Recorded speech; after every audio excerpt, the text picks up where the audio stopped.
வணக்கம் ராஜேஸ்வரி. பூந்தமல்லியில் இருந்து மதுராவில் வரைக்கும் செல்லக்கூடிய நெடுஞ்சாலையில் கடுமையான போக்குவரத்து நெரிசல் ஏற்பட்டிருக்கிறது. டிப்பர் லாரி ஒன்று உரிய முறையில் எண்ணெயை கொண்டு வராமல் எண்ணெயை சாலையில் கொட்டியதால் இந்த போக்குவரத்து நெரிசல் ஏற்பட்டிருக்கிறது. அது கழிவு எண்ணெய் என்பதால் சாலையில் இருந்து உடனே அப்புறப்படுத்த முடியாமல் போலீசார் திணறி வருகின்றனர்.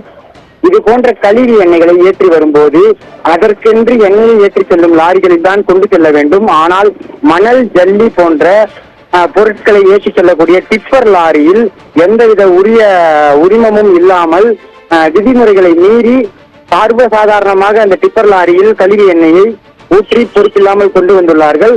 அது எதிர்பாராத விதமாக கதவு திறந்து மொத்தமாக கொட்டி இருக்கிறது. அதனால் தான் இந்த கடுமையான போக்குவரத்து நெரிசல் ஏற்பட்டிருக்கிறது.